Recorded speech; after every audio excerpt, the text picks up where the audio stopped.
Something that you guys don't really see is what happens before I turn the camera on and start the video. And I often find myself with the video fully prepped, trying to rehearse the things, the main topics are going to be announced in the video, right? Like at the start of the video, such as Danielle Smith kind of clears the air about immigration or asylum seekers. You have Air Canada that's about to do a lockout on all of its employees, so no more Air Canada planes. You also have a Canadian man in the Congo who's going to be killed through the death penalty. Russia is saying, hey, we're going to take out the West internet. And then you also have Justin Trudeau kind of committing some election interference by giving a Quebec company $2.14 billion right before a Montreal by-election. That's a big intro, right? And so I find myself sitting here trying to rehearse that, going over all that stuff. Then I'm looking at my camera in my second monitor and I'm checking my heart rate. I'm going, am I nervous for the intro, or am I just nervous because it feels like Canada is just going through a insane political news cycle and it just feels so overstimulating? And then I check my heart rate like I did right before I turned on the camera, or I guess began the intro. Boom, boom, boom, boom, boom. Holy crap, man. Welcome back to the channel. Welcome back to welcome back to the channel. Welcome back to the channel. Welcome back to another video, everybody. Before we get into it, I'm definitely going to pretend like my voice didn't crack. And I want to encourage everyone to smash the like button, subscribe if you haven't already. It does really help grow the channel. As I just said, we have a lot of things to cover in this video, so I hope you stick around for the entire duration of this video. And I'm sure everyone is experiencing the craziness of government, cutting down on freedom of speech, freedom of expression. So we have to talk about protecting yourself, but not just for those reasons, also for being able to get content from other countries, like on Netflix and stuff like that. And the best way to do that is with today's sponsor, Private Internet Access. I'd like to thank today's sponsor, Private Internet Access. We've teamed up together and we're offering my audience 83% off for using code SUNSHINE, which can be found linked down below in the description or the pinned comment below. It's no surprise that we're living in a time of censorship, and Canada is unfortunately leading that race because of Justin Trudeau.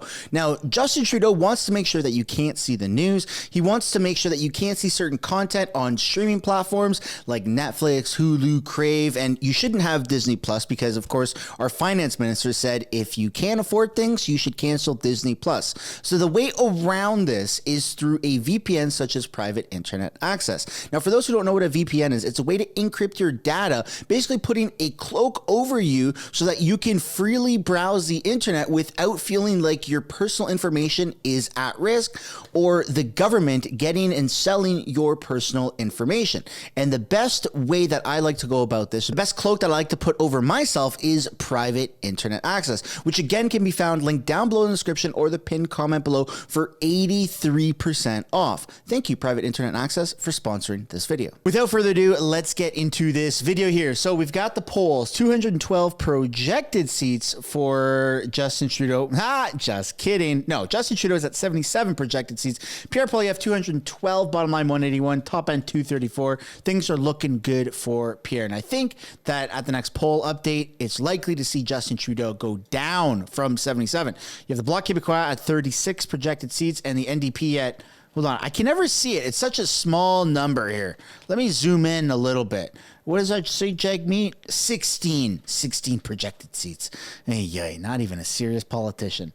And then 99% likely across the board for winning the most seats and odds of a majority government. So things are looking nice and sharp right there. But where they're not looking sharp is what's happening in Vancouver. So what was just spotted in Vancouver is a man going through one of the bridges, one of the tunnels on an electric scooter. That's a highway, by the way. That's illegal, like extremely illegal. Yeah, honk honk. Hey, shout out to Hong Kongs out there. So kind of interesting that is happening. I'd like to know your thoughts on that. Seems like we're finding more and more just craziness with the rise of electric scooters, electric bicycles, and things like that. They're finding themselves in places that they certainly do not belong. And speaking of do not belong, seems like Air Canada might do a bit of a lockout here. So the countdown is on for Air Canada and its pilots to reach a deal, as both sides will be in a position to issue a 72-hour notice of a strike or lockout as of 12:01 a.m.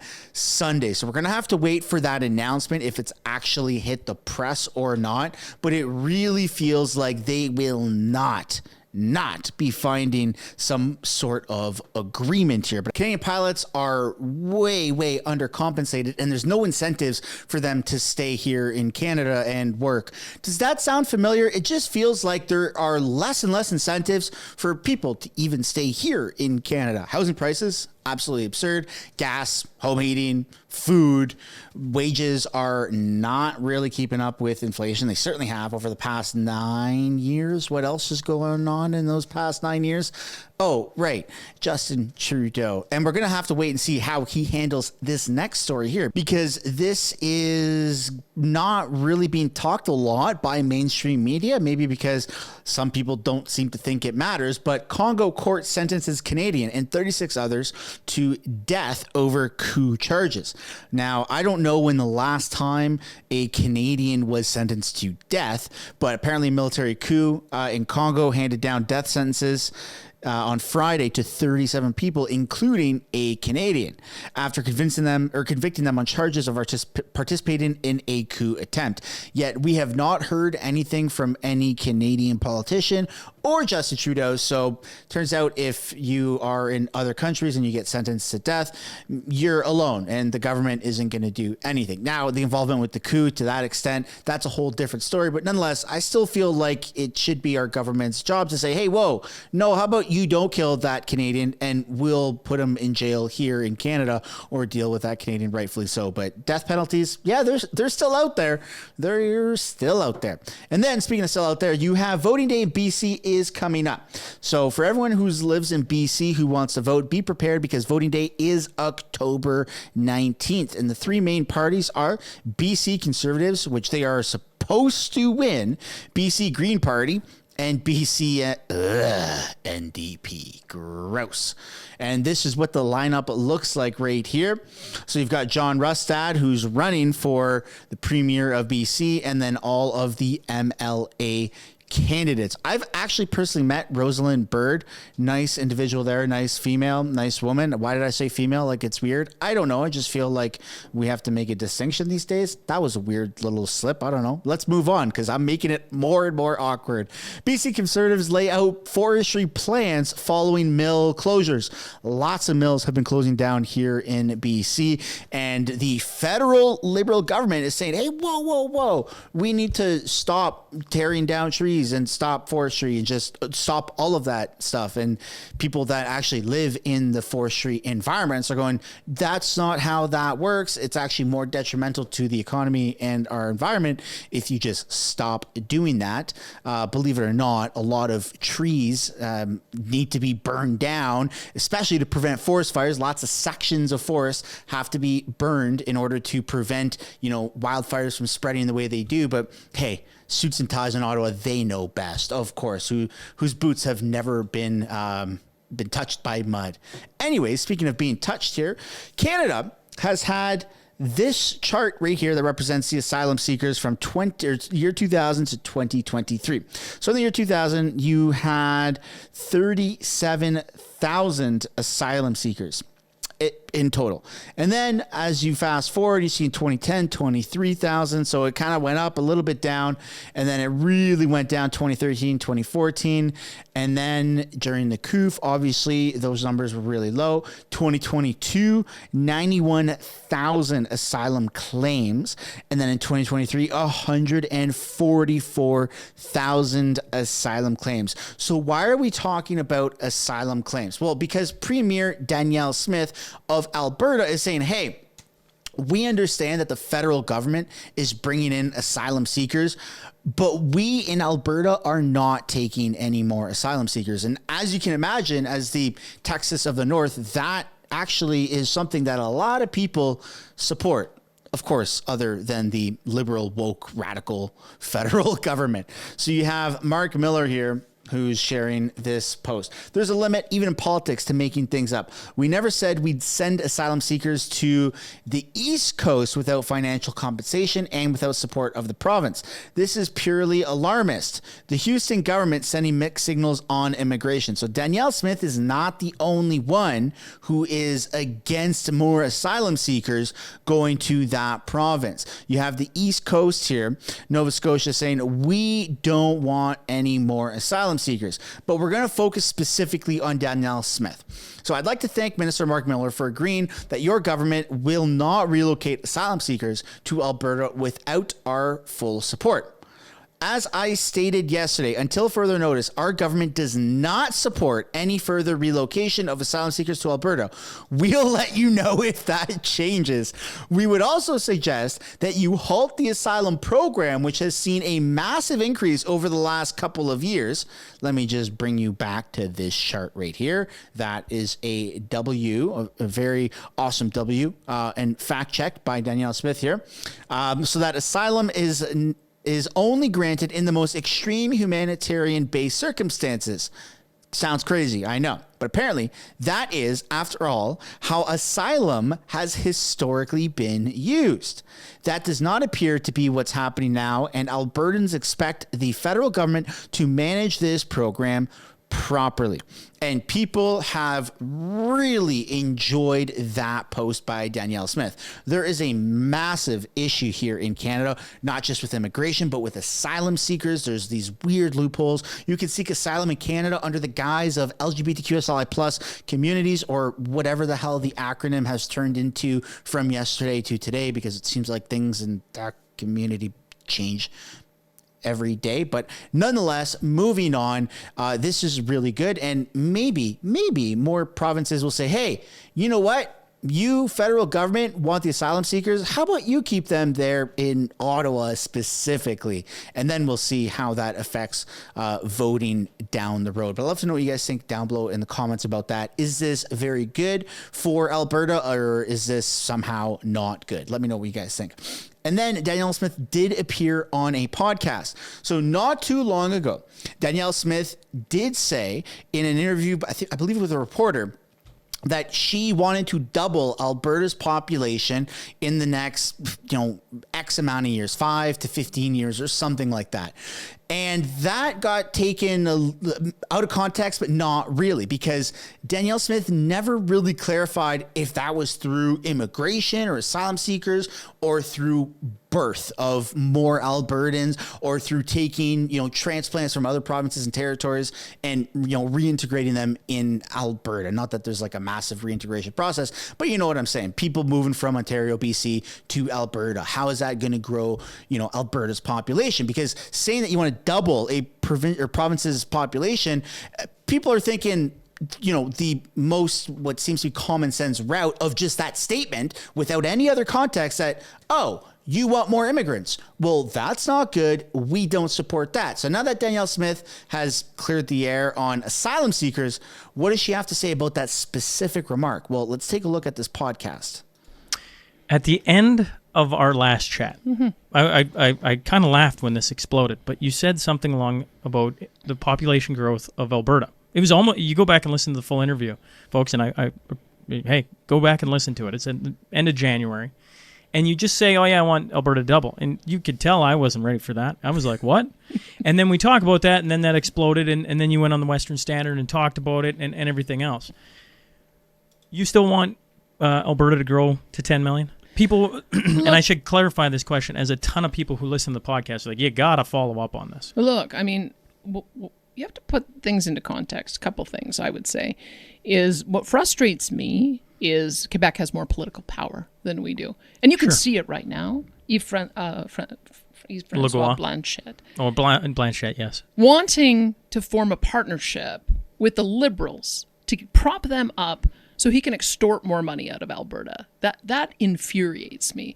And the reason they are able to get away with that is because Quebec has double our population. So my thinking is, if we had more population, we'd have more political clout. That was sort of the context of it.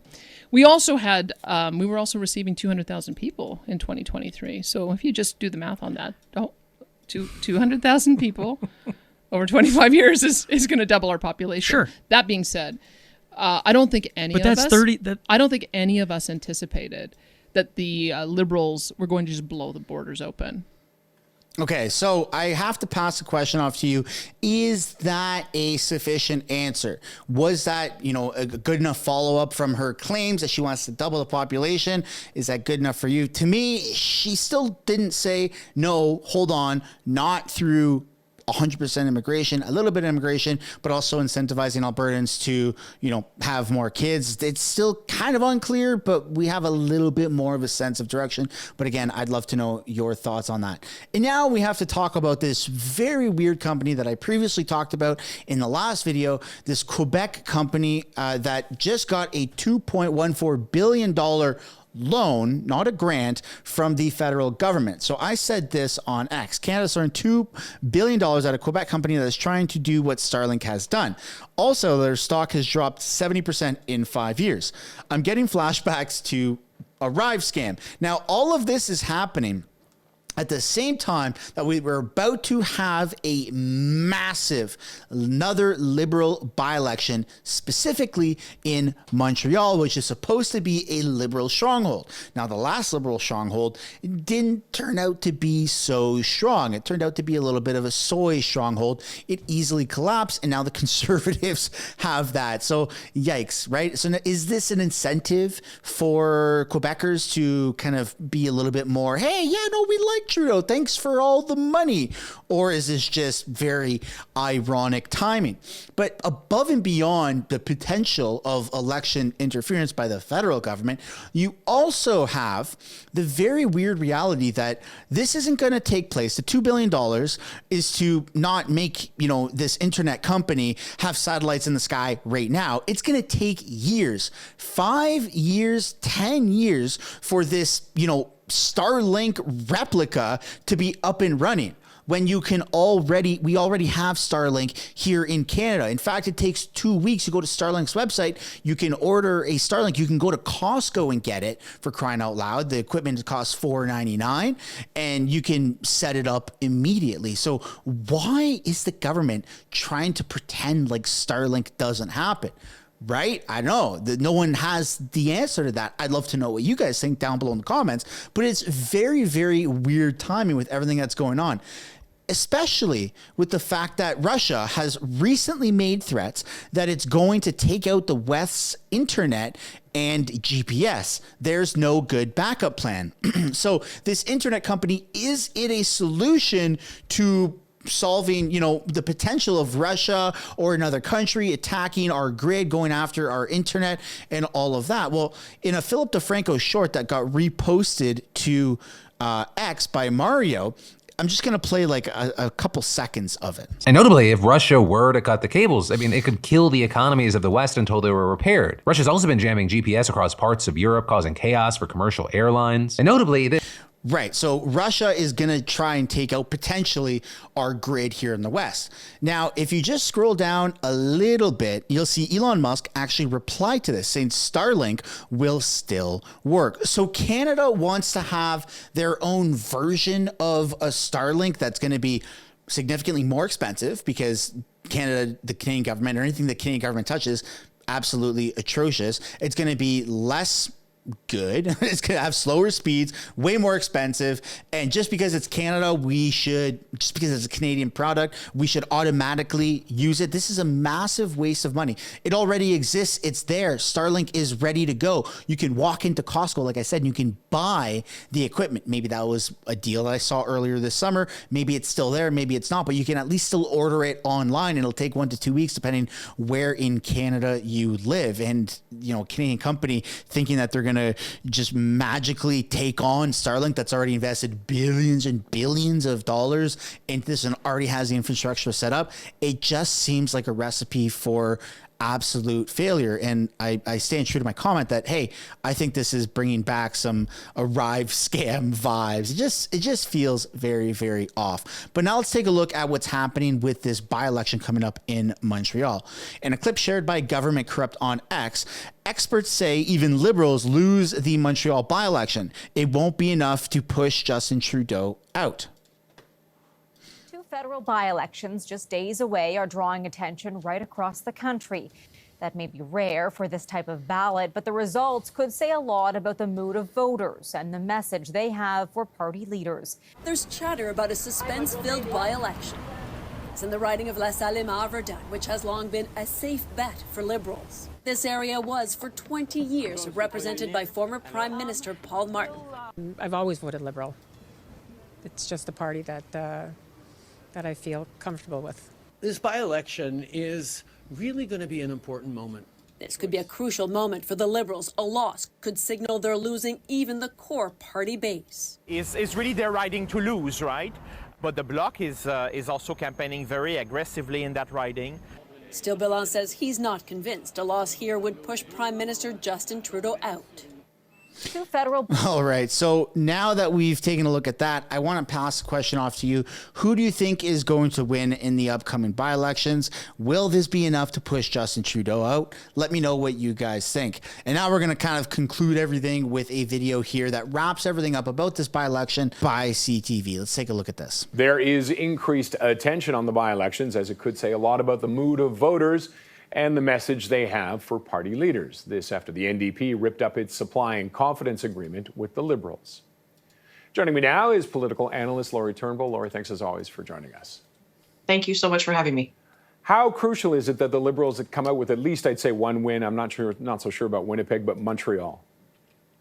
Oh, yeah, this is big. This is as big as the Toronto-St. Paul's test earlier in the summer. I think if they don't win Montreal, then you're going to see even more panic and even more concern and push on the Prime Minister for a different strategy. Now, if the other thing is if they don't win, that helps the people who want to have this frank conversation with the Prime Minister, who seems like he's absolutely not going anywhere. He said that. If they don't win the riding, caucus members and people outside the party can, I think, probably have a bit more, if I can say, leverage in that conversation with the Prime Minister. But I'm not sure it's going to change anything. I think, when he says I'm going to stick around, he means it. And how would, so if this goes the other way and goes towards the NDP or the Bloc, I believe it's kind of a three-way race right now, how would either of those victories be interpreted? I think it would be interpreted as a crumbling of the Liberal base because, in some ways, there's never a totally safe riding.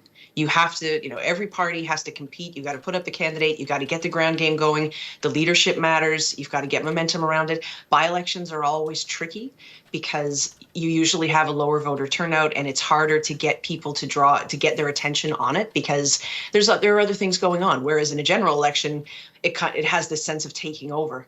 But for this by-election, I think because this has been seen as such a safe seat for the Liberals over time, it's a kind of test, again, like the Toronto-St. Paul's, where if they lose this one, it shows that even the people who always show up for the Liberals are not doing it, right? Whether they're staying home or they're showing up for another party.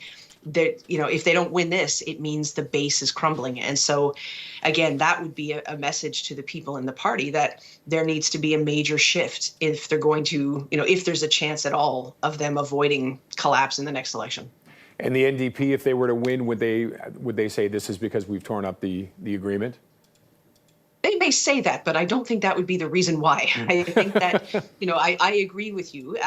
There is a sense of this three-way tie in that riding right now, and so it's very hard to predict what will happen. And we're used to vote splitting, right? Because all that matters is the person who comes first. And so you could see quite a strong vote haul for a couple of the parties, but there's one winner and that's all, right, at the end of the night.